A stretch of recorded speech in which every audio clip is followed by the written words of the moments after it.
L'esprit humain, la conscience représentent encore aujourd'hui un mystère insondable.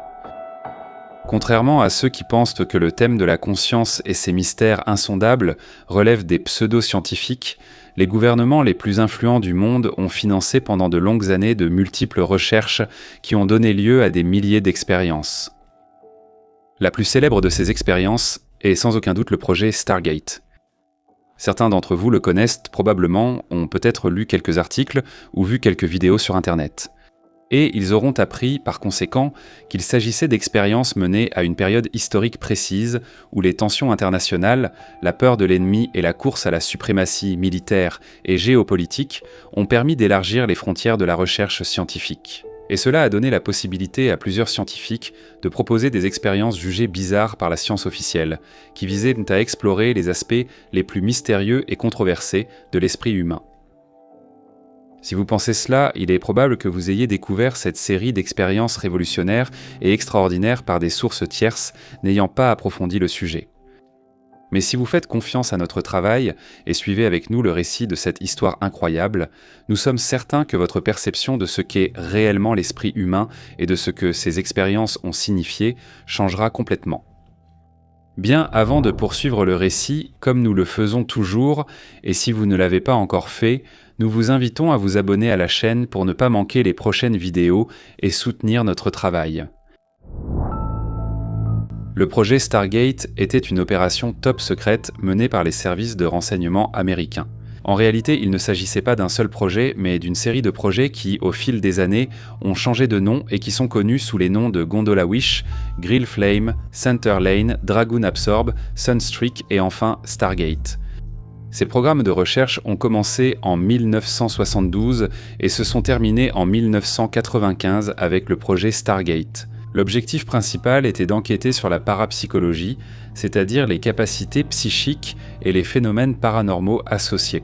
Des phénomènes tels que la psychokinésie, c'est-à-dire la capacité d'influencer le monde physique par la seule force de l'esprit, ou la vision à distance, c'est-à-dire la capacité d'observer et d'acquérir des informations sur des lieux ou des événements inaccessibles situés n'importe où sur Terre. Comme nous le verrons plus tard, on ira bien au-delà des attentes, et pas seulement. Les résultats des expériences seront bouleversants et révolutionneront tout ce que nous pensons savoir sur notre conscience et son origine. Mais maintenant, faisons un pas en arrière et essayons de comprendre comment cette incroyable histoire a commencé. Nous sommes au tout début des années 70. Le monde est divisé en deux blocs, le bloc occidental dirigé par les États-Unis et l'Union soviétique. À chaque événement ou affrontement entre les deux puissances, le monde entier tremble. La peur, c'est qu'à tout moment, un conflit nucléaire apocalyptique mondial puisse éclater. Les années 70 viennent juste après la révolution culturelle, qui avait mis en avant des thèmes et des revendications qui, jusqu'alors, n'avaient jamais été pris en considération. Des batailles pour les droits civiques et les libertés individuelles enflamment les rues du monde entier, mais pas seulement. Parmi ceux-ci s'insinue la pensée New Age, qui est un ensemble hétérogène de croyances, de pratiques spirituelles et philosophiques, combinant des éléments de spiritualité orientale, d'ésotérisme occidental, d'écologie, de psychologie humaniste et de mysticisme. À une époque où la paranoïa concernant les actions de l'ennemi est à son comble, les rapports des services de renseignement américains indiquent que les soviétiques mènent des études rigoureuses financées par le gouvernement sur les phénomènes psychiques au moins depuis 1920. Les rapports de la CIA confirment aussi les progrès rapides des soviétiques dans ce domaine, soutenus par une hausse marquée des financements qui ont plus que quadruplé récemment. C'est donc dans ce contexte historique que les États-Unis ont commencé à considérer sérieusement la parapsychologie comme une ressource potentielle pour la collecte d'informations et les opérations militaires. À ce stade, il est important de souligner que tout ce qui suivra est le résultat de l'étude d'une partie de la documentation produite par les services de renseignement des États-Unis et qui n'a été déclassifiée que ces dernières années. Ceux qui souhaitent approfondir trouveront les références dans la description de la vidéo. À l'origine du projet Stargate, il y a deux scientifiques renommés, Harold Puthoff et Russell Targ. Harold Puthoff, diplômé de l'université de Stanford avec un doctorat en ingénierie électrique, était renommé pour ses avancées dans le domaine de l'électronique quantique et de l'énergie du point zéro. Russell Targ fut un pionnier des recherches sur les lasers dans les années 60. Les deux scientifiques partageaient un intérêt pour des sujets liés à l'occulte et à la parapsychologie. L'Institut de recherche de Stanford menait depuis longtemps des projets gouvernementaux top secrets, mais jamais en parapsychologie, jusqu'à ce que des événements inattendus y amènent des expériences. Del gruppo di ricerca all'attenzione della CIA. Comme le raconte Puthoff, tout a commencé en 1972. Au début de 1972, j'ai été impliqué dans la recherche sur le laser à l'Institut de recherche de Stanford. À cette époque, il y avait aussi une proposition pour obtenir un petit financement pour certaines recherches dans le domaine de la biologie quantique. Dans cette proposition, j'avais soulevé la question de savoir si la théorie physique telle que nous la connaissions était capable de décrire les processus vitaux, et j'avais suggéré certaines mesures impliquant des plantes et des organismes inférieurs. Cette proposition a largement circulé, et une copie a été envoyée à Cliff Baxter de New York, qui était impliqué dans la mesure de l'activité électrique des plantes avec des équipements polygraphiques standards. L'artiste new-yorkais Ingo Swann a vu par hasard ma proposition lors d'une visite au laboratoire de Baxter. Et il m'a écrit en me suggérant que si je souhaitais explorer la frontière entre la physique de l'animé et de l'inanimé, je devrais envisager des expériences de type parapsychologique. Swann a ensuite continué en décrivant quelques expériences apparemment réussies de psychokinésie auxquelles il avait participé dans le laboratoire de la professeure Gertrude Schmeidler au City College de New York. À la suite de cette correspondance, je l'ai invité à visiter mon laboratoire pendant une semaine en juin 1972 pour démontrer de tels effets. Franchement, c'était davantage par curiosité scientifique personnelle qu'autre chose. C'est précisément à ce moment de l'histoire que l'entrée d'Ingo Swann change tout. Swann est un artiste new-yorkais, mais aussi un médium. Un personnage que l'on peut qualifier de sui generis, mais qui, comme nous le verrons, sera fondamental pour l'avancement du projet qui mènera à l'implication de la CIA. Pour tester les véritables capacités paranormales de Swann, Puthoff s'assura d'avoir accès au magnétomètre qui se trouvait dans le département de physique de l'université de Stanford. Le magnétomètre est un appareil qui mesure le champ magnétique. Swann aurait eu pour tâche de manipuler le champ magnétique autour de celui-ci. En pratique, on peut considérer cela comme un instrument idéal pour tester les capacités de ceux qui affirment pouvoir produire des effets physiques uniquement par la force de l'esprit. Et c'est justement cet instrument qui a été utilisé lorsque Swann est allé rendre visite à Puthoff à Stanford. Voici les mots de Puthoff qui décrivent ce qui s'est passé. Lorsque Swann portait son attention sur la partie interne du magnétomètre, le signal de sortie était visiblement perturbé, indiquant un changement dans le champ magnétique interne. De nombreuses autres corrélations ont été observées entre ces efforts mentaux et les variations du signal. Ces variations n'ont jamais été observées avant ou après la visite. Le fait que Swann ait été capable de modifier le champ magnétique a stupéfié tous ceux qui ont assisté à l'expérience. Mais ce qui a vraiment laissé tout le monde sans voix, c'est lorsque Swann, grâce à ce qui sera plus tard appelé la vision à distance, a réussi à dessiner sur une feuille de papier tous les composants internes qui composaient la machine. Cet exploit-là m'a peut-être encore plus impressionné que le précédent. Cette expérience qui avait laissé sans voix tous ceux qui y avaient assisté ne sera publiée que 3 ans après sa réalisation. Mais le docteur Puthoff fit tout de même circuler un brouillon parmi ses collègues, et quelqu'un, on ne sait pas vraiment qui, envoya secrètement une copie aux autorités. Peu de temps après, impressionnés par les résultats de l'expérience, les autorités contactèrent Puthoff et commencèrent toute une série de tests pour évaluer les réelles capacités de Swann. Ils m'ont dit que la communauté du renseignement était de plus en plus préoccupée par le niveau d'engagement dans la parapsychologie soviétique financée par les services de sécurité soviétiques. Selon les normes scientifiques occidentales, ce domaine était considéré comme une absurdité par la plupart des scientifiques actifs. En conséquence, ils cherchaient un laboratoire de recherche en dehors du monde académique, capable de mener une enquête discrète et confidentielle de faible envergure, et notre laboratoire semblait parfaitement correspondre à cela. Je cite. Ce que nous apprenons des propos de Puthoff, c'est que la CIA était fortement intéressée par le sujet, mais avant de financer le projet, elle voulait avoir des éléments concrets, et c'est pourquoi elle a envoyé plusieurs agents au centre de recherche de Stanford. Progressivement, on est passé de la vision à distance de symboles ou d'objets enfermés dans des enveloppes ou des boîtes, jusqu'à la vision à distance de lieux situés dans la baie voisine de San Francisco. C'est ce qui figure dans le rapport final de la 2e année du programme. Dans des conditions de laboratoire contrôlées, des descriptions de cibles d'une qualité suffisamment élevée ont été générées pour permettre à des juges indépendants d'associer à l'aveugle les descriptions aux cibles.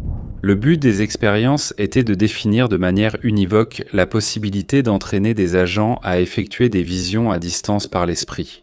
Créer ainsi une méthode qui permettrait de former une équipe d'agents capables d'opérer uniquement avec les potentialités de l'esprit humain. Pour renforcer la portée de ces résultats, il y eut la découverte qu'un nombre croissant d'individus pouvaient se démontrer une vision à distance de haute qualité, souvent à leur propre surprise. Les nouveaux agents étaient sélectionnés à travers un processus rigoureux. Au départ, on choisissait des militaires ayant une stabilité émotionnelle et un potentiel psychique. Ils étaient soumis à des tests préliminaires pour évaluer leurs capacités extrasensorielles. Et les candidats prometteurs recevaient une formation théorique sur les principes de la vision à distance. Les agents s'entraînaient à la vision à distance des exercices simples aux plus complexes. Ils participèrent à des missions simulées et, une fois prêts, à des opérations de renseignement réelles. À ce stade, il est légitime de se demander comment fonctionnait la vision à distance. Comment les agents pouvaient-ils obtenir des informations sur des choses qu'ils ne pouvaient ni voir ni connaître ? Si la manière d'apprendre à visualiser des lieux et des objets avait donné lieu à de véritables protocoles d'entraînement, expliquer pourquoi on était capable d'obtenir de tels résultats est cependant plus complexe. Pour comprendre comment cela est possible, introduisons un nouvel élément, la matrice. La matrice est un concept clé qui représente le réservoir universel d'informations, ou le champ dans lequel les praticiens de la vision à distance puisent quoi en leur perception. Ce terme a été utilisé pour décrire une sorte de banque de données psychique universelle qui contient toutes les informations sur n'importe quel événement, lieu, objet ou personne, indépendamment du temps ou de l'espace. En résumé, les agents ne faisaient rien d'autre que de se connecter à cette source d'informations universelle. Dès que nous aurons expliqué ce que ces agents étaient capables de faire, nous reviendrons sur ce sujet afin que ce soit plus clair pourquoi tout cela ouvre à des scénarios inédits et révolutionnaires. Les services de renseignement américains s'intéressaient à quelque chose de bien plus concret et moins existentiel. L'objectif principal du programme de vision à distance repose sur un concept clé qui représente le réservoir universel d'informations. Ce concept universel est utilisé par les praticiens de la vision à distance pour accéder à des perceptions, ou le champ des perceptions. La matrice, concept clé universel d'information, représente le réservoir auquel la vision à distance puise leur perception. Vision à distance, matrice universelle. Swann, pour amener la technique de la vision à distance à son maximum de potentiel, proposa une série d'expériences dont l'objectif à visualiser par les agents était désigné. Grâce à de simples coordonnées géographiques, cette technique a pris le nom de vision par coordonnées. En substance, à l'agent désigné, on communiquait les coordonnées d'un lieu qu'il ne connaissait pas et, à partir de celles-ci seulement, il devait visualiser et décrire l'endroit. L'idée qu'il soit possible qu'un agent en vision à distance puisse observer un lieu en ayant comme information que les coordonnées semblaient d'abord impossibles, mais les expériences qui ont suivi ont été impressionnantes. En juillet 1974, l'agent Pat Price, l'un des agents les plus doués parmi ceux qui avaient été sélectionnés, fut choisi pour la première mission opérationnelle de vision à distance de la CIA. Il devait confirmer les détails d'un laboratoire nucléaire soviétique dont on ne possédait que des photographies prises par un satellite espion américain. Ce sont les paroles du responsable du projet, le Dr Kenneth Kress. L'objectif était le centre de recherche et de développement non identifié de Semipalatinsk. La collecte expérimentale aurait utilisé notre meilleur sujet. Par expérience, il était clair que Price produisait à la fois des données erronées et fiables. J'ai revu les photos du site et j'ai choisi 2 caractéristiques qui, si Price les avait décrites, auraient prouvé que le canal fonctionnait au moins partiellement. Ces caractéristiques étaient une très grande grue et les 4 structures qui ressemblaient à des tours de puits de pétrole. Au départ, Price n'a reçu que les coordonnées géographiques et une carte de l'Atlas mondial avec la position approximative du site. Et on lui a dit qu'il s'agissait d'un site d'essai soviétique. Price a réussi à produire un dessin représentant une grue qu'il a qualifiée de sacrément grande parce qu'il avait vu une personne passer près de ses roues. Il a produit des descriptions surprenantes des bâtiments en construction et les sections sphériques du réservoir, mais n'a pas mentionné les 4 structures ressemblant à des puits de pétrole. Au début, je suis allongé sur le dos, sur le toit d'un bâtiment en briques de 2 ou 3 étages. C'est une journée ensoleillée et le soleil procure une agréable sensation. La chose la plus surprenante, c'est qu'il y a une gigantesque grue portique qui se déplace d'avant en arrière au-dessus de ma tête. Quand je me lève et regarde en bas, on dirait qu'il y a un rail de chaque côté du bâtiment. Je n'ai jamais rien vu de tel. La mission de Price a duré plusieurs jours et il a réussi à dessiner des éléments confirmés par les photos du satellite espion. Price a décrit de nombreuses structures confirmées par les photos satellites, mais il a aussi commis plusieurs erreurs.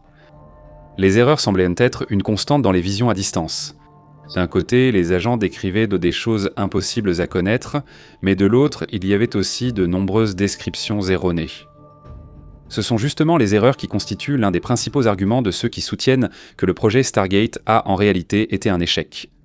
Ceux qui l'affirment sous-estiment volontairement de nombreuses données objectives. Et pour bien expliquer la question, nous allons justement en parler maintenant, en prenant comme exemple l'expérience réalisée à l'été 1973 par la CIA qui a impliqué 2 agents dont Pat Price. L'expérience a commencé par la transmission aux scientifiques de Stanford des coordonnées géographiques d'une propriété de vacances qui leur ont été communiquées. Les 2 agents n'avaient pas le droit d'utiliser de carte et il leur a été demandé de donner une réponse immédiate sur ce qu'ils verraient à distance. En visualisant le site uniquement à l'aide des coordonnées, les 2 agents ont affirmé avoir vu une structure militaire, donc la description du site était très différente de ce qu'ils auraient réellement dû voir. Mais le fait que les 2 agents aient rapporté des détails très similaires poussa les hommes de la CIA à se rendre sur place pour vérifier. Et ils découvrirent effectivement qu'à peu de distance de la cible se trouvait une installation gouvernementale. Cette découverte poussa les hommes de la CIA à demander à Price de fournir des informations concernant le fonctionnement interne de ce site particulier. Price, bien qu'il n'ait pas d'expérience militaire, réussit à fournir une liste de tous les projets associés aux activités qui étaient menées à l'intérieur de la structure. Il réussit même à produire les titres de plusieurs projets classifiés contenus dans un fichier souterrain fermé. Il a également donné, avec d'autres, le nom de code exact de la structure gouvernementale secrète, dont il n'aurait théoriquement jamais dû connaître l'existence. Les données révélées par Price étaient si bouleversantes qu'elles ont conduit à une enquête de sécurité sérieuse pour découvrir comment ces informations avaient fuité, mais le résultat fut non concluant. Il n'y avait aucun moyen concevable pour que Price et les scientifiques du projet aient pu obtenir l'un quelconque de ces détails. Dans cette expérience, Price avait réussi à reproduire le nom du projet et avait décrit avec précision des documents qui étaient protégés dans les sous-sols de l'installation. Mais en même temps, il avait fourni de nombreuses descriptions erronées. Comment tout cela était-il possible ? Comment avait-il pu identifier avec une extrême précision un nom écrit sur un document classifié et gardé sous clé, puis commettre de nombreuses autres erreurs de description ? Les scientifiques de Stanford ont conclu « Il faut imaginer le projet comme suit. Si nous essayons de capter une station de radio ou sur une chaîne de télévision, le signal peut être perturbé par un bruit de fond qui brouille les images ou les sons. Et malheureusement, cela fait qu'il n'est pas possible de distinguer les bonnes informations des mauvaises. Si cette expérience avait montré certaines limites de la vision à distance, la CIA et par la suite le commandement de la sécurité de l'armée américaine ont reconnu son potentiel. Et cela a conduit à la création d'une véritable armée de soldats psychiques qui a lancé les opérations de vision à distance sous la direction du renseignement américain.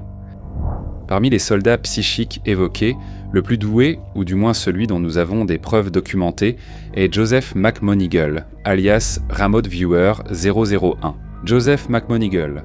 Il a obtenu ce surnom parce qu'il a été le premier visionneur à distance à travailler directement pour le Pentagone. Et, selon 2 documents déclassifiés de la CIA, il a travaillé pour le projet de 1979 à 1984. Au cours de ses 5 années de vision à distance à Fort Meade, Joe McMonigle affirme avoir participé à environ 450 missions, parmi lesquelles il a localisé des otages en Iran et contribué à la libération d'otages en Italie.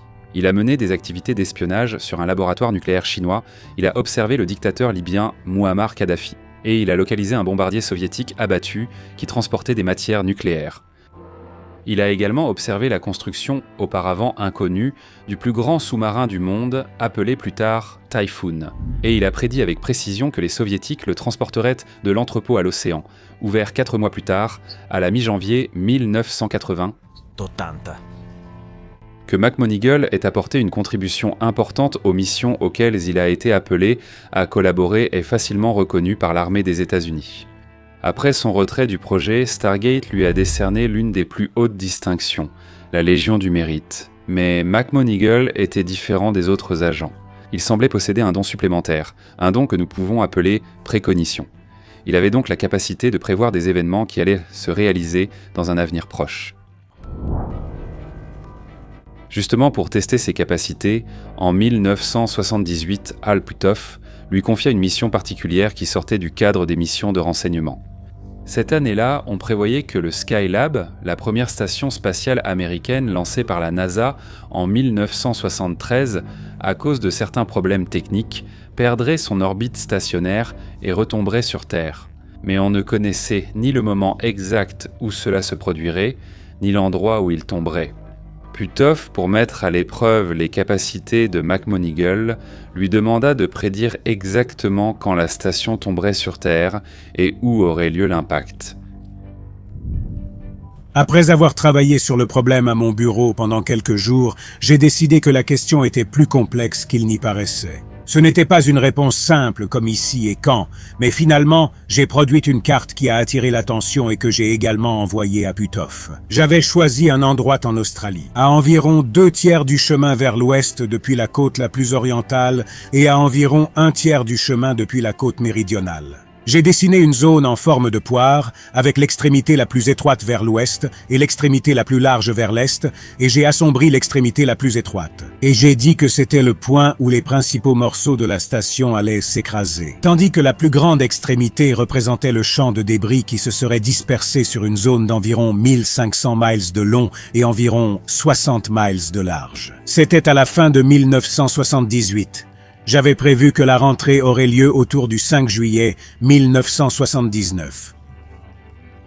Le Skylab est rentré de l'orbite terrestre le 11 juillet 1979. J'ai manqué la zone d'impact principale d'environ 60 km car la zone que j'avais sélectionnée était un peu plus au nord. Et en plus, je me suis trompé de 6 jours sur la date de rentrée. Les résultats de cette expérience furent bouleversants, mais ce ne fut pas la seule expérience qui sortait des tâches strictement militaires à être confiée aux agents travaillant pour le projet Stargate. Comme nous l'avons dit précédemment, la CIA a soumis ses agents à des tests pour comprendre leur capacité de vision à distance. Et lors de l'un de ces tests, en 1973, on confia à l'agent Ingo Swann une tâche très particulière: visualiser et décrire la planète qui à l'époque n'avait pas encore été visitée par des sondes spatiales capables de fournir des images détaillées. Pendant la séance de vision à distance, Swann s'est concentré sur Jupiter et a commencé à décrire ses perceptions. Parmi ses observations, il a mentionné la présence d'anneaux autour de la planète, un détail qui, à l'époque, n'était pas connu de la communauté scientifique. En 1979, 6 ans après l'expérience, la sonde Pioneer de la NASA a confirmé ce qu'avait dit Swann, en transmettant certaines images de Jupiter qui démontraient l'existence d'un système d'anneaux ténus autour de la planète. Cette fois encore, les résultats du test laissèrent tout le monde sans voix, mais cela ne s'arrêta pas là. En 1984, à l'agent McMoneagle furent fournies les coordonnées géographiques de la planète Mars et on lui demanda de décrire ce qu'il voyait. Évidemment, comme pour toute expérience de vision à distance, McMoneagle ne savait pas quel lieu indiquaient les coordonnées et il commença à décrire une civilisation ancienne, comprenant de grandes structures semblables à des pyramides, des tunnels creusés et une forte activité énergétique, qui, dans un passé lointain, avait appartenu à une civilisation très ancienne, qui aurait subi une terrible catastrophe et qui aurait forcé certains de ses membres à chercher refuge dans d'autres parties du système solaire. Une expérience similaire a également été réalisée avec les agents Ingo Swann et Pat Price. On a demandé à tous les deux de visualiser la Lune et de la décrire. Tous deux, étonnamment, ont décrit la présence de structures artificielles et d'activités mystérieuses à la surface de la Lune, y compris des bases souterraines et des opérations qui ne semblaient appartenir à aucune nation connue sur Terre. Ceux que nous venons de citer ne sont que 2 exemples qui montrent que, même si le projet Stargate a été financé à des fins purement militaires, les résultats obtenus ont également eu un impact sur d'autres domaines. Ils ont soulevé des questions inattendues, notamment sur la nature de la matrice à laquelle les agents disaient se connecter. Un endroit, si l'on peut l'appeler ainsi, où il est possible de tout comprendre, et qui permettrait non seulement de visualiser des sites inaccessibles, situés à des milliers de kilomètres, mais aussi de voyager dans le temps. Parfois consciemment, comme nous l'avons vu avec le Skylab, d'autres fois inconsciemment, comme cela s'est produit lors de la célèbre expérience des piscines. À plusieurs agents, on a donné les coordonnées d'une structure où se trouvaient 2 grands bassins. Les agents ont décrit et dessiné de façon très précise les 2 bassins. Mais ils ont aussi décrit en détail un système de purification qui pourtant n'était pas sur le site. Au départ, à une erreur. On découvrit plus tard que le site avait autrefois abrité un système de purification de l'eau démantelé plusieurs années avant la séance de vision à distance. Le système de purification correspondait parfaitement à ce que les agents avaient redessiné lors de l'expérience. Comment les agents avaient-ils pu voir quelque chose qui n'existait plus? La réponse réside dans le concept même de matrice, un lieu où il est possible d'acquérir la connaissance de toute chose, de toute époque. Évidemment, tout cela a d'énormes implications. En effet, s'il existe un tel lieu où il est possible d'acquérir des informations sur tout le passé, le présent et le futur, il est inévitable de se demander si tout est déjà écrit et accompli. Il est également inévitable de se demander non seulement ce qu'est cette matrice, mais aussi ce qu'est notre propre esprit et ce que nous appelons la conscience. Cependant, le programme Stargate n'avait pas pour but d'explorer ces aspects. Il s'est limité à être utilisé à des fins militaires et d'espionnage. Mais même dans ce cas, une question se pose. Pourquoi un projet aussi révolutionnaire a-t-il été interrompu? Les détracteurs diront « pourquoi ?» La CIA et les services de renseignement ont réalisé que les résultats étaient insatisfaisants et pouvaient n'être qu'une illusion due au climat de l'époque. Mais est-ce vraiment le cas? Si vous faites une recherche sur Internet, vous trouverez cette explication parmi les plus souvent citées. Mais en réalité, les choses sont bien différentes. Et ce sont les mêmes rapports rédigés par les experts mandatés par le gouvernement américain, dans le but d'évaluer les résultats du projet, qui le disent. En 1995, le gouvernement a commandé une évaluation indépendante du projet Stargate à l'American Institute for Research. L'évaluation a été confiée à 2 scientifiques, Jessica Woods et Ray Hyman. La docteure Jessica Woods a conclu que les capacités psychiques avaient été démontrées au-delà de tout doute raisonnable, tandis que le docteur Raymond Hyman a affirmé que des recherches supplémentaires étaient nécessaires pour confirmer de tels phénomènes. L'évaluation finale déclara que, malgré des résultats statistiques significatifs, écoutez bien ces mots, il n'y avait aucune preuve que la vision à distance soit utile dans la collecte de renseignements opérationnels. Par conséquent, la CIA a fermé le projet Stargate. Avant d'approfondir ces conclusions, faisons une mise au point. Les expériences qui ont été menées au cours de ces années-là ont été réalisées sous un contrôle strict. On a beaucoup travaillé pour essayer de les rendre non seulement reproductibles en laboratoire, mais aussi pour créer un protocole précis à respecter. Le problème fondamental fut que, même si les expériences donnèrent des résultats incroyables et difficiles à contester, comme nous l'avons vu précédemment, les descriptions données par les agents étaient entachées de nombreuses erreurs et, en plus, elles n'étaient pas parfaitement reproductibles. Comme nous le savons, l'un des traits distinctifs de la science est la reproductibilité. Dans le cas des expériences de vision à distance, cela n'était pas possible. La docteure Jessica Woods apporte une réponse dans son rapport final. Peu de comportements humains sont parfaitement reproductibles sur demande. Par exemple, même les meilleurs frappeurs des principales ligues de baseball ne peuvent pas frapper à la demande. Nous ne pouvons pas prévoir quand quelqu'un frappera un coup de circuit. En fait, nous ne pouvons même pas prévoir si un coup de circuit aura lieu lors d'un match donné. Mais cela ne signifie pas que les coups de circuit n'existent pas. Les preuves scientifiques en statistique reposent sur la reproduction de la même performance ou relation moyenne sur le long terme. Un bon batteur de baseball ne frappera pas la balle exactement dans la même proportion à chaque match, mais il devrait être relativement constant sur le long terme. Il en va de même pour le fonctionnement psychique. Les niveaux de performance peuvent varier selon les individus et les conditions, tout comme au baseball. Mais pour des sujets ayant des compétences similaires, testés dans des conditions similaires, les résultats devraient être constants sur le long terme. C'est valable dans n'importe quel domaine scientifique. Les preuves basées sur les statistiques proviennent de la comparaison entre ce qui s'est réellement passé et ce qui aurait dû se produire par hasard. Les expériences avec des agents individuels ne sont pas parfaitement reproductibles, car chaque essai donne des résultats différents. En les analysant statistiquement, comme pour un joueur de baseball, nous verrons qu'ils montrent une cohérence statistique. Et comme le rappelle la professeure, les preuves fondées sur la statistique sont acceptées par la science. Mais alors pourquoi le projet Stargate a-t-il été fermé ? Pour simplifier, on peut dire que le projet Stargate a été fermé, parce que les erreurs rapportées dans les descriptions des agents ne rendèrent pas les informations fiables à 100%. Cela ne répondait pas pleinement à son objectif initial, espionner et connaître avec certitude les intentions et actions de l'ennemi. De ces rapports, il ressort quelque chose de bouleversant.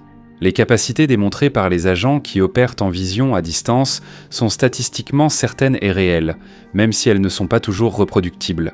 La nature même de ces visions, pour lesquelles il existe un pourcentage d'erreurs, ne les rend pas idéales pour des opérations d'espionnage.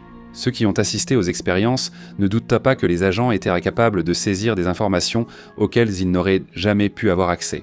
La discussion porte donc sur son utilité militaire.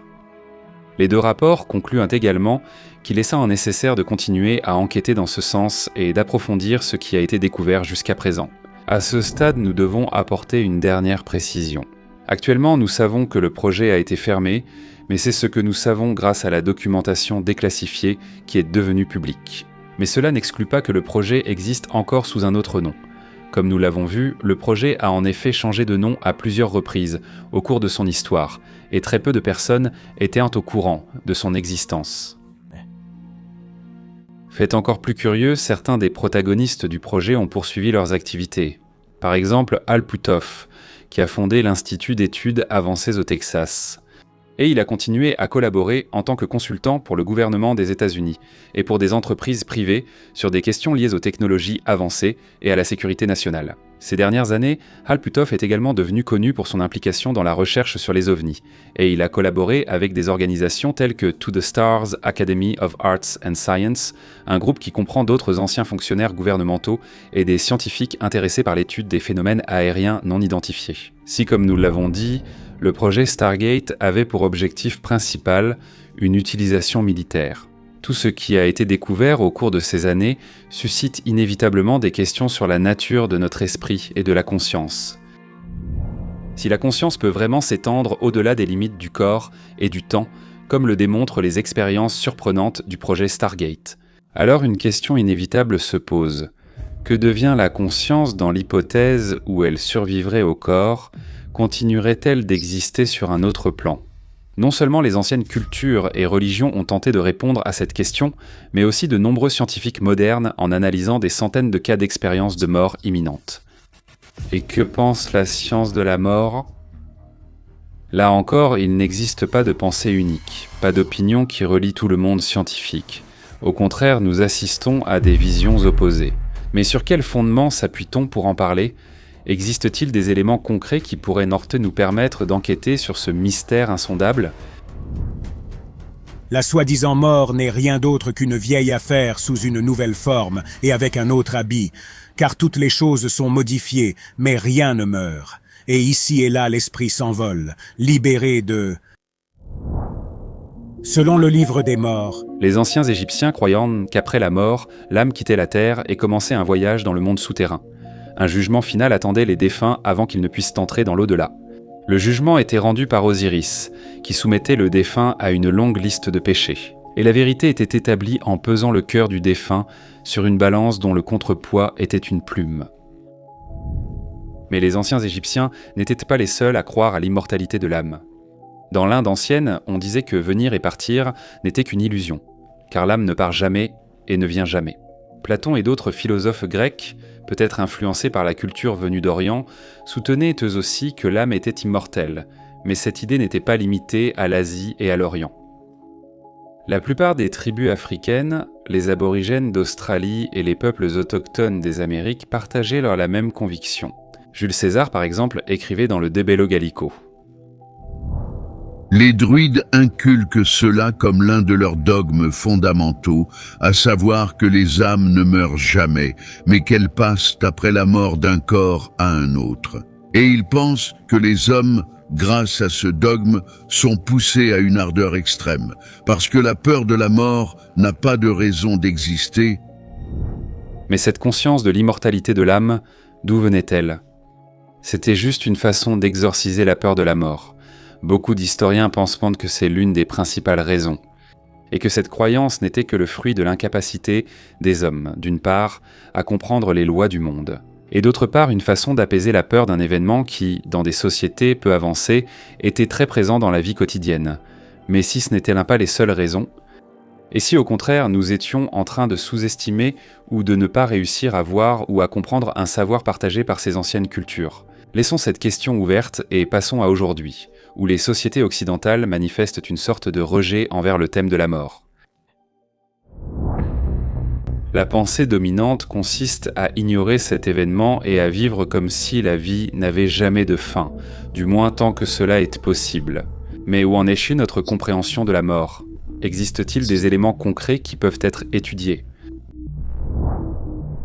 Le premier élément que nous pouvons analyser est d'essayer de comprendre si la mort est vraiment la fin de tout, ou si, au contraire, elle n'est qu'un passage vers quelque chose d'inconnu. Le second point est de saisir la nature de la conscience et de savoir si elle résulte uniquement de lois mécaniques ou d'autres choses.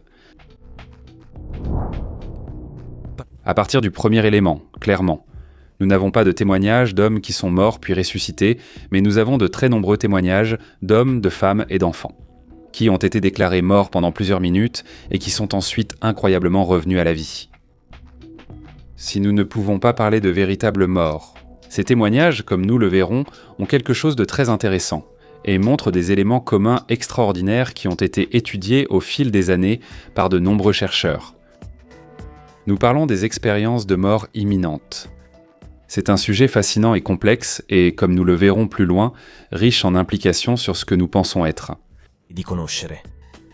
Mais pour bien comprendre tous les aspects, allons-y étape par étape et commençons par le début. J'étais allongé sur le lit d'hôpital. La lumière du plafond était aveuglante. Soudain, tout est devenu sombre, et je me suis senti soulevé comme si je flottais. Je voyais mon corps en bas, allongé et immobile. Une sensation de paix m'a enveloppé et une lumière chaude et intense m'attirait. J'entendais des voix rassurantes et une présence aimante. La première étude dont nous avons une trace sur l'expérience de mort imminente remonte à 1892 et a été réalisée par le géologue suisse Albert von Sankt, qui a décrit 30 cas qui lui ont été rapportés personnellement. On y trouve des histoires d'alpinistes ayant survécu à des chutes quasi mortelles et des récits de soldats blessés en danger de mort durant la guerre. Et des témoignages de simples ouvriers qui étaient tombés d'échafaudage ou qui avaient subi de graves accidents. Il conclut son étude en affirmant que les personnes proches de la mort ou considérées comme mortes. Il rapportait ne pas avoir ressenti d'angoisse ni éprouvé de terreur, mais plutôt avoir expérimenté le calme, l'acceptation et un profond sentiment de sérénité. Cependant, il faut attendre les années 70 pour voir les premières études publiées dans des revues spécialisées, études qui se sont succédées de manière de plus en plus importante jusqu'à nos jours. Parmi les pionniers dans ce domaine de recherche, on trouve le docteur Raymond Moody, dont le livre « La vie après la vie », publié en 1975, a recueilli des témoignages de personnes ayant vécu des expériences de mort imminente, en introduisant le phénomène au grand public et en devenant un best-seller mondial. Selon Moody, de nombreuses personnes ayant vécu une expérience de mort imminente trouvent difficile de décrire ce qu'elles ont ressenti, car il s'agit de sensations et de perceptions hors du commun. L'une des premières sensations rapportées est une profonde paix et l'absence de douleur physique, accompagnée d'un sentiment de bien-être.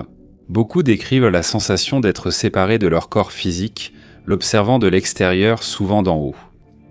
Cet état est suivi par la sensation de se déplacer rapidement à travers un espace sombre et étroit, semblable à un tunnel. Pendant cette expérience, il est courant de rencontrer des personnes décédées. dans un environnement lumineux et rassurant. Un élément récurrent est la vision d'une lumière brillante, perçue comme aimante et accueillante. Certains rapportent avoir vécu une vision panoramique de leur propre vie où ils voient une séquence rapide d'images et de moments significatifs de leur passé. Les expériences de mort imminente sont souvent caractérisées par un fort sentiment d'amour inconditionnel et d'acceptation, émanant de la lumière ou des entités rencontrées.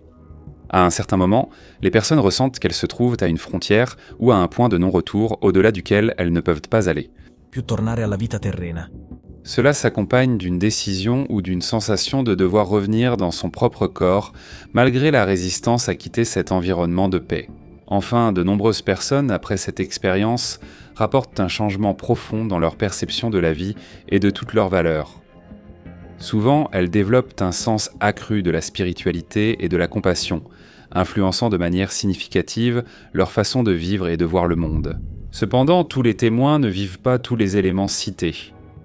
Déterminer les caractéristiques d'une expérience de mort imminente. Il est également utile de souligner qu'il n'y a pas de corrélation entre la description de ces expériences et les croyances personnelles ou religieuses des individus concernés, ni de corrélation observée avec le statut social ou le niveau d'instruction. En effet, celles-ci se produisent indépendamment de tout cela. L'un des aspects les plus étudiés est certainement celui où les témoins racontent avoir vécu des expériences extracorporelles et rapportent en détail toutes les manœuvres de réanimation et les événements auxquels ils ont été soumis et dont ils ne pouvaient pas avoir connaissance. Ces récits sont très importants car ils sont vérifiables et, pour cette raison, ils sont étudiés avec beaucoup d'attention par les chercheurs. Parmi les nombreux témoignages d'expériences extracorporelles, un cas emblématique est celui que le renommé cardiologue Pim van Lommel a décrit dans son important travail sur les expériences de mort imminente qui a conduit à la publication du livre « Conscience au-delà de la vie », en plus d'avoir été publié dans plusieurs articles de la revue scientifique Lancet. Dans cet épisode particulier, Van Lommel rapporte le témoignage vérifié d'une infirmière de l'unité coronarienne. Pendant le service de nuit, l'équipe d'une ambulance amène un homme de 44 ans dans le coma. Admis en unité coronarienne, il est ventilé artificiellement avec un ballon et un masque. Le massage cardiaque est poursuivi et le patient est défibrillé. Lorsque je m'apprête à intuber le patient, je me rends compte qu'il a un dentier dans la bouche. Avant de l'intuber, je retire le dentier du haut et je le pose sur le chariot d'urgence. Après environ 90 minutes, il a un rythme cardiaque adéquat et une pression suffisante, et il est transféré en soins intensifs. Après plus d'une semaine de coma, le patient retourne à l'unité coronarienne et je le rencontre lorsque je passe pour les pansements. Dès qu'il me voit, il me dit « Oh oui, mais vous savez où est mon dentier ? Je reste bouche bée. » Et puis il me dit « Oui, vous étiez là quand on m'a amené à l'hôpital, vous m'avez enlevé le dentier de la bouche et vous l'avez mis sur le chariot. Il y avait toutes ces bouteilles dessus et vous l'avez mis dans un tiroir coulissant. » J'étais choquée car je me souvenais que cela s'était produit alors que le patient était dans un coma profond et en cours de réanimation. Après d'autres questions, j'ai appris que le patient s'était vu allongé sur le lit et avait observé d'en haut les infirmières et les médecins qui le réanimaient. D'autres cas très significatifs sont les expériences extracorporelles, racontées par des témoins ayant des problèmes de vue ou même aveugles de naissance, qui racontent avoir vu ce qui leur arrivait, comme la témoin Vicky, décrite dans le livre de Ring et Cooper. En 1973, Vicky, une jeune femme de 23 ans, aveugle de naissance lors d'un accident de voiture, est projetée hors du véhicule dans lequel elle voyageait. Une fracture du crâne et plusieurs traumatismes graves ont provoqué un coma immédiat. Bien qu'aveugle, elle a réussi à voir et à reconnaître la voiture détruite dans l'accident et à la décrire en détail. Plus tard, en salle d'opération, elle a pu non seulement voir son propre corps, mais aussi décrire en détail tout ce qui lui est arrivé. Je n'avais jamais rien vu, ni lumière, ni ombre, ni rien d'autre. Beaucoup de gens me demandent si je vois noir. Non, je ne vois pas noir. Je ne vois absolument rien. Je me souviens que j'étais à l'hôpital et c'était effrayant parce que je ne suis pas habituée à voir les choses, car je ne l'ai jamais fait auparavant. J'ai reconnu ma alliance et mes cheveux et j'ai pensé, là-bas allongé, c'est mon corps. Je suis morte ou quoi ? Pendant ce temps, les médecins et les infirmiers s'affairaient autour de mon corps et continuaient à dire « Nous n'arrivons pas à la ramener. Mais le récit de Vicky ne s'arrête pas là. Elle affirme avoir entendu comme le son de petites clochettes et tout de suite après avoir volé au-dessus du plafond de l'hôpital, puis avoir été attirée vers une lumière. À ce moment-là, elle a eu la sensation d'être transportée dans un autre monde où elle a été accueillie par des connaissances décédées quelques années auparavant et après avoir parlé avec elle, elle a été renvoyée dans son corps. Le fait qu'une femme aveugle de naissance, dont la partie visuelle du cortex cérébral n'est pas développée, puisse voir les personnes et ce qui l'entoure soulève évidemment la question de savoir comment tout cela est possible. Mais nous essaierons de répondre à cette question dans la dernière partie de la vidéo. D'abord, nous devons écarter certaines des objections les plus courantes. Quand on parle d'expériences de mort imminente, beaucoup affirment qu'elles ne sont rapportées que récemment, car elles seraient le fruit de nos capacités médicales améliorées, des techniques et de l'utilisation de médicaments lors des phases intenses de réanimation. Mais ce n'est pas tout à fait vrai. Celles que nous appelons aujourd'hui expériences de mort imminente ont été rapportées depuis les temps les plus anciens, même si elles portaient d'autres noms, et on en trouve des traces dans toutes les cultures du monde. Platon, par exemple, raconte la mort d'un soldat nommé R qui, après 10 jours, est revenu à la vie. Et une fois réveillé, il a raconté avoir quitté son corps et voyagé dans un autre monde, où il aurait observé les âmes qui étaient jugées pour leurs péchés terrestres. Et qu'en est-il de la description contenue dans la tradition tibétaine ? En écoutant ces récits, on ne peut s'empêcher de penser aux témoignages modernes d'expériences extracorporelles. Lorsque le principe de conscience sort du corps, il se demande « suis-je mort ou ne le suis-je pas ?» À ce moment-là, le défunt voit que son corps est dépouillé de ses vêtements, que sa couche est enlevée. Et il peut entendre les pleurs et les lamentations de ses amis et de sa famille, mais même s'il peut les voir et les entendre, eux ne peuvent pas l'entendre. À ce moment-là, on fait l'expérience de ces trois choses, les sons, les lumières et les rayons. Une autre objection qui est soulevée concernant l'authenticité réelle de ces expériences est qu'elles ne seraient que le fruit d'hallucinations ou d'états altérés du cerveau dus au choc du traumatisme et à l'utilisation de médicaments de réanimation. Les études menées sur les témoins d'expériences de mort imminente ont cependant prouvé que celles-ci se produisent pendant la période de mort clinique de l'individu, et non juste avant ou juste après un arrêt cardiaque. Déterminer le moment précis est important car cela exclut toute autre conclusion si ce n'est que l'expérience de mort imminente s'est produite au moment où toutes les fonctions cérébrales étaient absentes. Si donc nous partons du principe que la conscience est le produit du cerveau, au moment où celui-ci cesse de montrer tout signe de fonctionnalité, il est impossible que des signes de conscience se manifestent. Des études menées aussi bien chez l'homme que chez l'animal ont montré que lors d'un arrêt cardiaque provoqué, la perte d'activité à la fois du cortex cérébral et du tronc cérébral entraîne une perte de conscience en quelques secondes seulement. Les premiers signes de manque d'oxygène dans le cerveau sont enregistrés après seulement 6 secondes d'un arrêt cardiaque. Et si le rythme cardiaque ne reprend pas immédiatement, la perte d'activité électrique du cortex cérébral conduit toujours à un électroencéphalogramme plat, donc sans activité.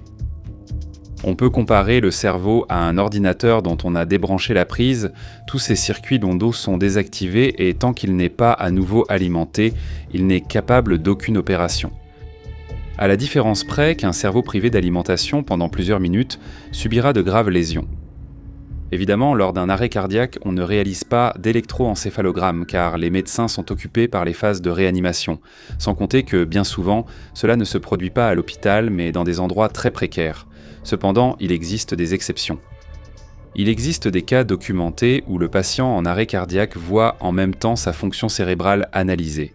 Cela se produit par exemple lors de certaines interventions neurochirurgicales. Donc, si pendant ce type d'intervention, le patient fait une expérience de mort imminente, il est possible d'avoir un tableau très détaillé de sa fonction cérébrale.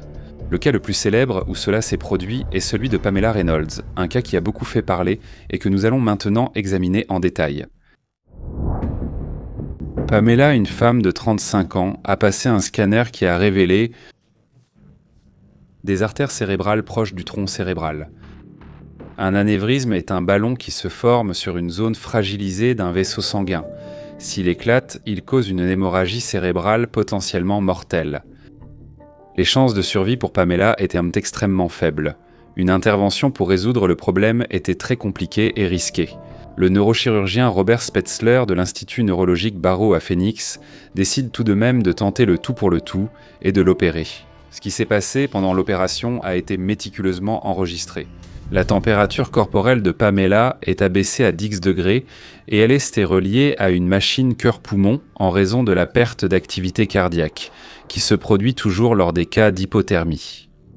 L'hypothermie est induite dans le but de préserver les cellules cérébrales, car pendant l'intervention, afin de pouvoir opérer sur l'anévrisme, tout le sang présent dans sa tête sera éliminé. L'activité électrique du tronc cérébral et du cortex cérébral est surveillée pendant toutes les phases de l'intervention. L'opération dure environ 6 heures et c'est un succès. Pamela, à son réveil, étonnant tout le personnel médical, raconte l'une des expériences de mort imminente les plus profondes jamais enregistrées. Voici ses paroles incroyables. Je ne me souviens pas de la salle d'opération. Je ne me souviens pas du docteur Spetzler. J'étais avec un de ses assistants. Après cela, plus rien. Jusqu'à ce qu'un son désagréable, comme si j'étais dans un cabinet de dentiste. Je me souviens que le sommet de ma tête me picotait et d'une certaine manière, je suis sortie par le haut de ma tête. Plus je m'éloignais de mon corps, plus l'image devenait claire. Je me souviens de beaucoup de choses dans la salle d'opération. Quand j'ai regardé en bas, j'étais très présente. J'ai trouvé étrange la façon dont il m'avait rasé la tête. Je m'attendais à ce qu'il rase tous mes cheveux, mais il ne l'avait pas fait.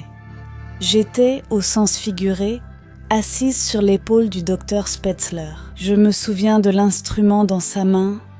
Il ressemblait au manche de ma brosse à dents. Je me souviens aussi clairement d'une voix féminine qui disait « Nous avons un problème, ces artères sont trop petites. » Puis la voix d'un homme qui disait « Essaie de l'autre côté. » J'ai senti une présence.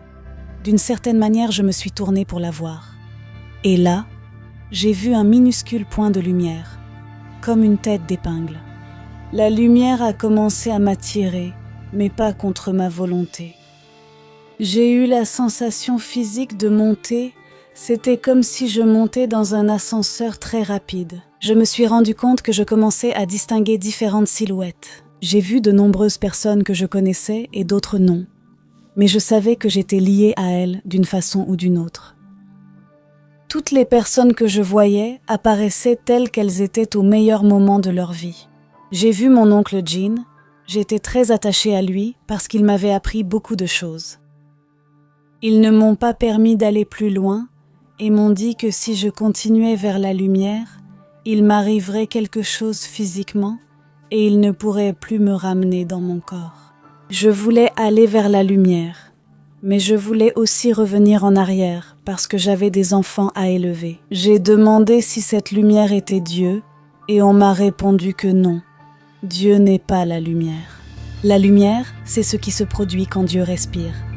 Je me souviens avoir pensé, je suis dans le souffle de Dieu.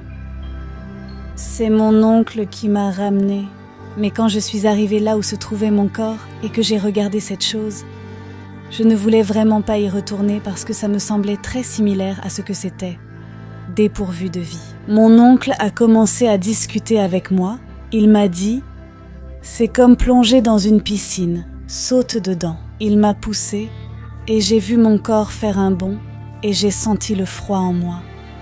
J'étais revenue dans mon corps. C'était douloureux. Tout ce que Pamela raconte avoir vu correspond incroyablement à la réalité de ce qui s'est passé ce jour-là dans la salle d'opération. Voici les paroles du docteur Spetzler. Pendant l'arrêt, le cerveau de Pamela était déclaré mort selon les 3 tests cliniques. L'électroencéphalogramme était silencieux, les réponses de son tronc cérébral étaient absentes et il n'y avait aucun flux sanguin dans son cerveau. Je doute que ces observations reposaient sur ce qu'elle aurait vu en entrant dans la salle d'opération. Les instruments n'étaient pas visibles pour elle. Je n'ai aucune explication pour cela. Je ne sais pas comment il est possible que cela soit arrivé, compte tenu de l'état physiologique dans lequel elle se trouvait. En même temps, j'ai vu arriver tant de choses que je ne sais pas expliquer, et je ne veux pas être assez arrogant pour dire qu'il n'y a aucun moyen que cela puisse arriver. Après avoir entendu ce témoignage incroyable, nous ne pouvons que nous demander comment cela a pu arriver durant une période de mort clinique. Devons-nous peut-être penser que la conscience n'est pas quelque chose de strictement lié au cerveau? Et qu'en dit la science à ce sujet? Pour répondre à ces questions, nous devons nous aventurer dans un voyage complexe que nous simplifierons autant que possible, mais qui ouvre à une nouvelle vision révolutionnaire de tout ce que nous pensions connaître jusqu'à présent. Ce que l'on pense normalement, c'est que notre cerveau, à travers ses fonctions mécaniques, donne naissance à notre conscience. Par exemple, nous avons mesuré une augmentation de 30% du flux sanguin dans le cerveau lorsque l'on pense ou que l'on prête attention à quelque chose. Cela arrive car les neurones dépensent plus d'énergie pour activer les processus cérébraux. Ayant observé cela, nous pourrions être amenés à croire qu'il est donc certain et prouvé que notre conscience est le fruit de l'activité du cerveau. Mais en réalité, malgré ce que nous observons, nous n'avons toujours aucune preuve directe aujourd'hui que les neurones produisent notre conscience. Essayons d'expliquer ce concept plus clairement. Pendant des décennies, les scientifiques ont tenté de localiser les souvenirs et la conscience dans le cerveau.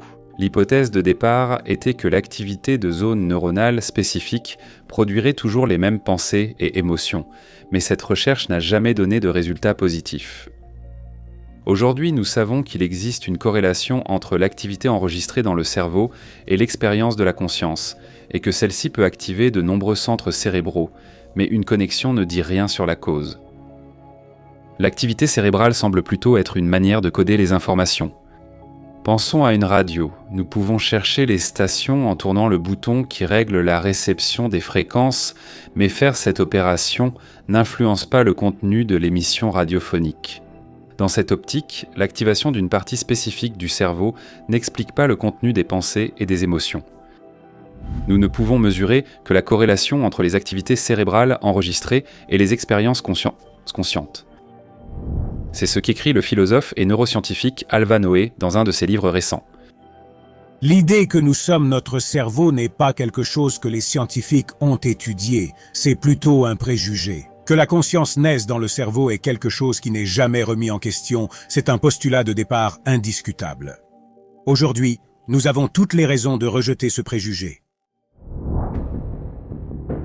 Un événement qui a beaucoup fait discuter le monde scientifique est celui rapporté dans un article publié dans la prestigieuse revue scientifique Science au titre provocateur « Votre cerveau est-il vraiment nécessaire ?» et qui rapporte un cas vraiment insolite.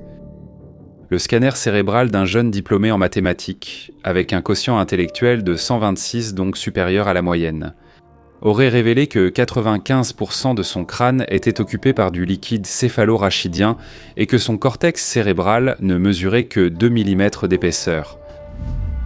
Le poids du cerveau qui lui restait a été estimé à 100 grammes contre 1500 pour un cerveau normal. Et pourtant, malgré tout, ses fonctions cérébrales n'étaient pas altérées. Et cela amène à une réflexion inévitable. Toutes les informations et la mémoire à court et à long terme, toutes les émotions et les pensées de ce garçon, où ont-elles été physiquement stockées si sa masse cérébrale a été reconnue comme étant minuscule? Il est possible que la réponse soit uniquement liée à la plasticité du cerveau, c'est-à-dire à sa capacité à s'adapter aux modifications structurelles et donc à développer des connexions plus efficaces. Ou bien devons-nous imaginer que la mémoire et les pensées ne sont pas physiquement situées dans la masse cérébrale, mais qu'elles ont un autre emplacement? Avant d'essayer de répondre à ces questions, revenons aux expériences de mort imminente. Parmi les expériences rapportées par les témoins, il y a celle de revivre sa propre vie, de la voir littéralement défiler devant ses yeux. Mais ce n'est pas tout. Beaucoup affirment avoir eu la sensation de se trouver dans un lieu hors du temps et de l'espace. Il suffisait de penser à un lieu ou à un événement précis de sa vie pour se retrouver instantanément à vivre ce moment dans cet endroit précis. En plus de cela, les témoins rapportent avoir ressenti fortement que tout semblait être lié à tout dans une étroite interconnexion.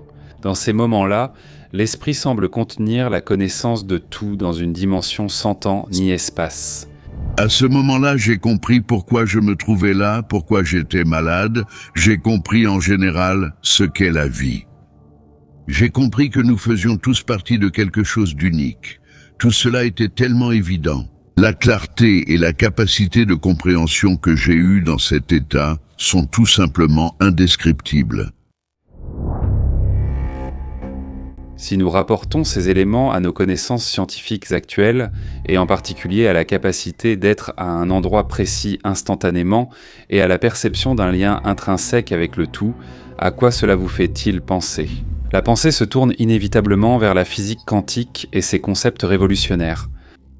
Par exemple, l'intrication quantique décrit comment deux particules peuvent rester connectées de telle sorte qu'un changement dans l'état de l'une influence instantanément l'autre.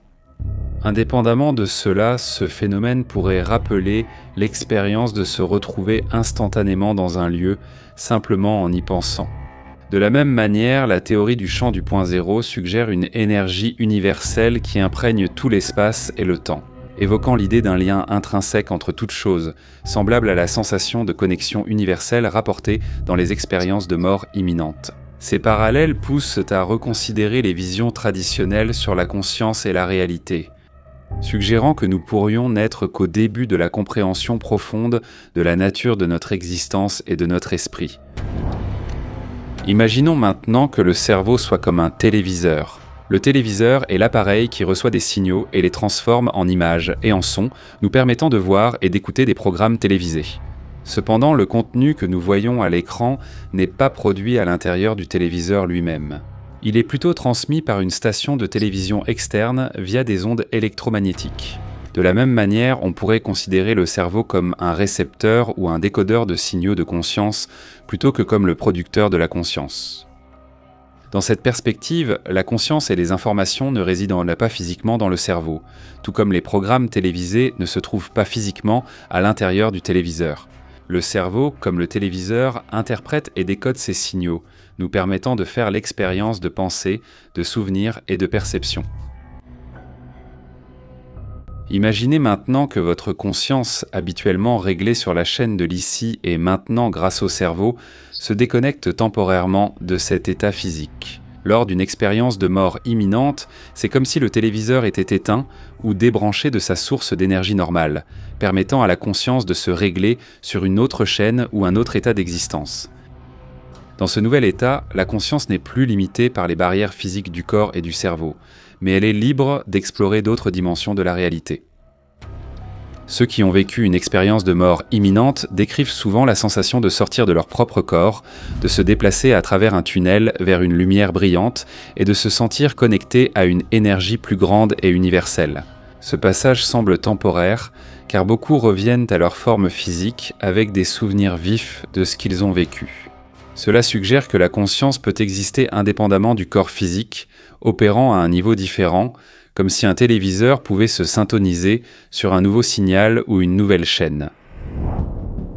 Si l'on regarde notre physiologie, on sait également que nos cellules et nos neurones se régénèrent en permanence. La régénération cellulaire est un phénomène bien documenté. Par exemple, les cellules de la peau se renouvellent toutes les 2 semaines, tandis que les cellules du foie se régénèrent environ tous les 6 mois. Même les neurones du cerveau subissent des changements, malgré le mythe selon lequel les neurones seraient statiques. La neurogenèse, la formation de nouveaux neurones, se produit principalement dans l'hippocampe, une région associée à la mémoire.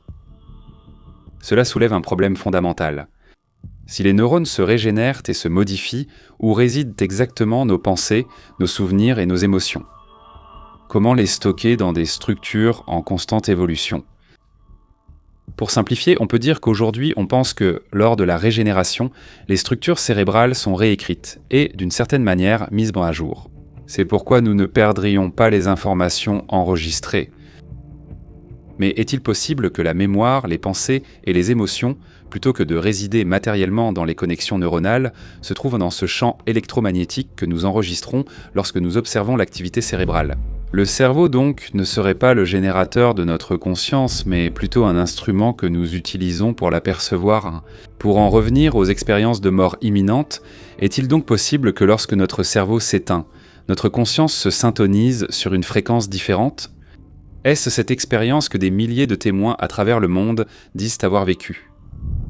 L'une des théories clés de Van Lommel est le concept de conscience non locale. Il propose que la conscience ne soit pas confinée au cerveau, mais qu'elle soit un aspect fondamental de l'univers, similaire au phénomène quantique. Le cerveau fonctionne comme un récepteur ou une interface pour cette conscience non locale, plutôt que de l'engendrer. Cette idée s'aligne avec les découvertes de la physique quantique, suggérant que la conscience pourrait opérer au-delà des limites conventionnelles du temps et de l'espace. Les gens font l'expérience de la conscience dans une dimension où le temps et l'espace ne jouent plus aucun rôle. Tout est là. Le passé, le présent et le futur sont contenus dans cette dimension de la conscience. La dimension est amour et sagesse inconditionnelle. Dans cette dimension, il n'y a que le sujet et tout est connecté instantanément. Ce qui est déconcertant à certains égards, c'est que si les études de Van Lommel, et pas seulement les siennes, sont correctes, elles ne font que confirmer des croyances très anciennes que l'homme a toujours eues. Au début de la vidéo, nous avons cité plusieurs textes anciens, mais il existe de nombreux mythes qui racontent le passage de la vie à la mort. Écoute, lorsque la respiration cesse, la force vitale s'enfoncera dans le centre nerveux de la sagesse, et celui qui sait fera l'expérience de la claire lumière de la condition naturelle. À ce moment-là, n'aie pas peur de cette lumière limpide, brillante d'un jaune éblouissant, mais sache que c'est la sagesse. Et si la réponse à la plus grande énigme de l'humanité se trouvait dans une très ancienne tradition dont l'origine s'est perdue, mais qui, sous diverses formes, a toujours été sous nos yeux? Évidemment, nous n'avons pas de réponse définitive à cette question, mais comme nous l'avons vu dans cette vidéo, il y a de nombreux indices qui méritent d'être examinés et approfondis. Arrivés à ce point, nous sommes vraiment curieux de connaître votre avis, ou vos expériences concernant le sujet que nous avons abordé aujourd'hui. Écrivez dans les commentaires ce que vous en pensez. Et si vous avez aimé la vidéo, n'oubliez pas de vous abonner à la chaîne pour soutenir notre travail. À la prochaine histoire.